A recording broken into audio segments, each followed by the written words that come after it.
रुद्र संहिता अध्याय 3।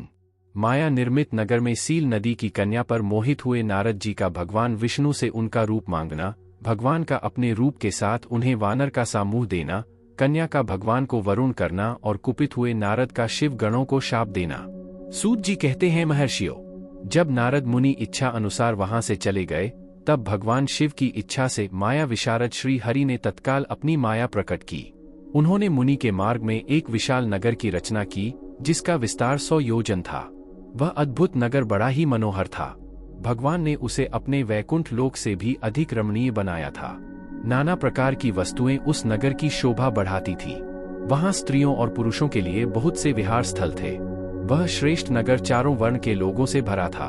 वहां सीलनिधि नामक ऐश्वर्यशाली राजा राज्य करते थे। वे अपनी पुत्री का स्वयंवर करने के लिए उद्यत थे। उन्होंने महान उत्सव का आयोजन किया था। उनकी कन्या का वरण करने के लिए उत्सुक हो चारों दिशाओं से बहुत से राजकुमार पधारे थे, जो नाना प्रकार की वेशभूषा तथा सुंदर शोभा से प्रकाशित हो रहे थे।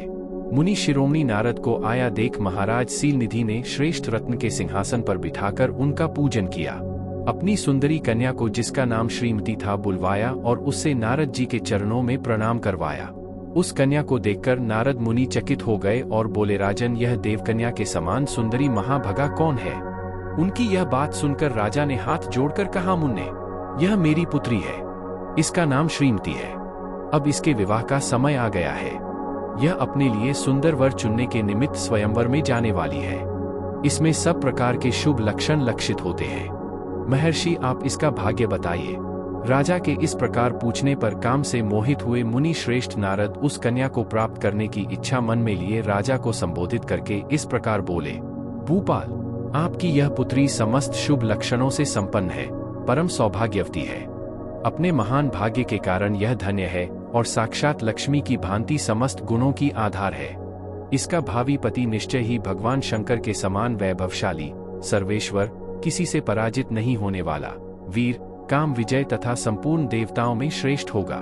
ऐसा कहकर राजा से विदा ले इच्छा अनुसार चलने वाले नारद मुनि वहां से चल दिए।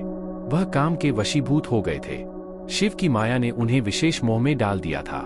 वे मुनि मन ही मन सोचने लगे कि मैं इस राजकुमारी को कैसे प्राप्त करूं। स्वयंवर में आए हुए राजाओं में से सबको छोड़कर यह एकमात्र मेरा ही वरण करें, यह कैसे संभव हो सकता है?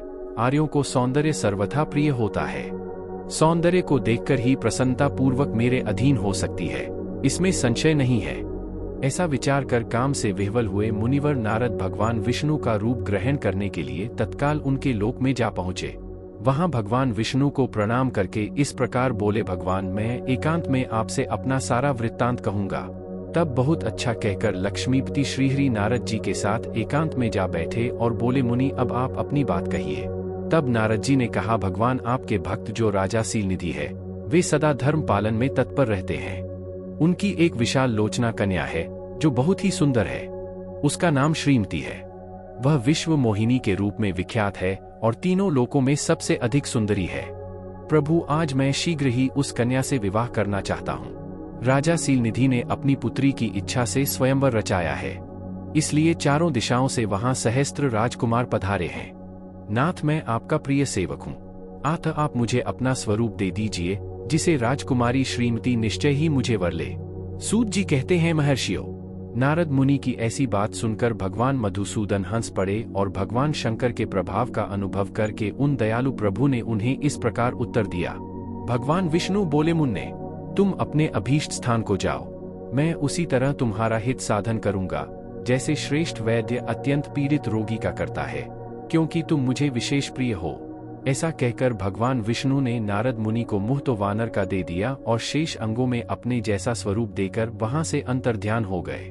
भगवान की पूर्वोक्त बात सुनकर और उनका मनोहर रूप प्राप्त हो गया समझकर नारद मुनि को बड़ा हर्ष हुआ। वे अपने को कृत्य मानने लगे। भगवान ने क्या प्रयत्न किया है, इसको वे समझ ना सके। श्रेष्ठ नारद शीघ्र ही उस स्थान पर जा पहुंचे जहां राजा सीलनिधि ने राजकुमारों से भरी हुई स्वयंवर सभा का आयोजन किया था। विप्रो, राजा सीलनिधि द्वारा आयोजित स्वयंवर सभा दूसरी इंद्रसभा के समान अत्यंत शोभा पा रही थी। नारद जी उस राज्य सभा में जा बैठे और वहां बैठकर प्रसन्न मन से बार बार यही सोचने लगे कि मैं भगवान विष्णु के समान रूप धारण किए हुए हैं। राजकुमारी अवश्य मेरा ही वरण करेगी, दूसरे का नहीं। मुनि श्रेष्ठ नारद को यह ज्ञात नहीं था कि मेरा मुंह कितना कुरूप है। उस सभा में बैठे हुए सब मनुष्यों ने मुनि को उनके पूर्व रूप में ही देखा। राजकुमार आदि कोई भी उनके रूप परिवर्तन के रहस्य को न जान सके। वह नारद जी की रक्षा के लिए भगवान रुद्र के 2 पार्षद आए थे, जो ब्राह्मण का रूप धारण करके वहां बैठे थे। नारद जी के रूप परिवर्तन के उत्तम भेद को जानते थे। मुनि को काम आवेश से मूढ़ हुआ जानकर दोनों पार्षद उनके निकट गए और आपस में बातचीत करते हुए उनकी हंसी उड़ाने लगे। परंतु मुनि तो काम से विह्वल हो रहे थे, अतः उन्होंने उनकी यथार्थवाद भी अनसुनी कर दी। वह मोहित हो श्रीमती को प्राप्त करने की इच्छा से उसके आगमन की प्रतीक्षा करने लगे। इसी बीच में वह सुंदरी राजकन्या स्त्रियों से घिरी हुई अंतःपुर से वहां आई। उसने अपने हाथ में सोने की एक सुंदर माला ले रखी थी। वह शुभ लक्षणों वाली राजकुमारी स्वयंवर के मध्य भाग में लक्ष्मी के समान खड़ी हुई अपूर्व सुंदरा लग रही थी। उत्तम व्रत का पालन करने वाली वह कन्या माला हाथ में लेकर अपने मन के अनुरूप वर का अन्वेषण करती हुई सारी सभा में भ्रमण करने लगी। नारद मुनि का भगवान विष्णु के समान शरीर और वानर जैसा मुंह देखकर वह कुपित हो गई और उनकी ओर से दृष्टि हटाकर दूसरी ओर चली गई। स्वयंवर सभा में अपने मनोवांछित वर को ने देखकर वह भयभीत हो गई। राजकुमारी उस सभा के भीतर चुपचाप खड़ी रह गई। उसने किसी के गले में जयमाला नहीं डाली। इतने में राजा के समान वेशभूषा धारण किए भगवान विष्णु वहां आ पहुंचे। किन्हीं दूसरे लोगों ने उनको वहां नहीं देखा, केवल उस कन्या की ही दृष्टि उन पर पड़ी। भगवान को देखते ही उस परम सुंदरी राजकुमारी का मुख प्रसन्नता से खिल उठा। उसने तत्काल ही उनके कंठ में वह माला पहना दी। राजा का रूप धारण करने वाले भगवान विष्णु उस राजकुमारी को साथ लेकर तुरंत अदृश्य हो गए और अपने धाम में आ पहुंचे। इधर सब राजकुमार श्रीमती की ओर से निराश हो गए। नारद मुनि तो काम वेदना से आतुर हो रहे थे, इसलिए भी अत्यंत विह्वल हो उठे। तब वे दोनों विप्र रूपधारी ज्ञान विशारद रुद्रगण काम विह्वल नारद जी से उसी क्षण बोले। रुद्रगणों ने कहा, हे नारद, हे मुने, तुम व्यर्थ ही काम से मोहित हो रहे हो और सौंदर्य के बल से राजकुमारी को पाना चाहते हो। अपना वानर के समान घृणित मुंह तो देख लो। सूत जी कहते हैं, महर्षियों, उन रुद्रगणों का यह वचन सुनकर नारद जी को बड़ा विस्मय हुआ। वे शिव की माया से मोहित थे। उन्होंने दर्पण में अपना मुंह देखा। वानर के समान अपना मुंह देख वे तुरंत ही क्रोध से जल उठे और माया से मोहित होने के कारण दोनों शिवगणों को वहां शाप देते हुए बोले, अरे तुम दोनों ने मुझ ब्राह्मण का उपहास किया है, अतः तुम ब्राह्मण के वीर्य से उत्पन्न राक्षस हो जाओ। ब्राह्मण की संतान होने पर भी तुम्हारे आकार राक्षस के समान ही होंगे। इस प्रकार अपने लिए शाप सुनकर वे दोनों ज्ञान शिरोमणि शिवगण मुनि को मोहित जानकर कुछ नहीं बोले।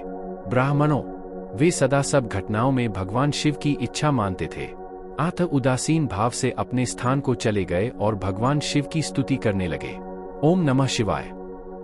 Like, comment, and subscribe.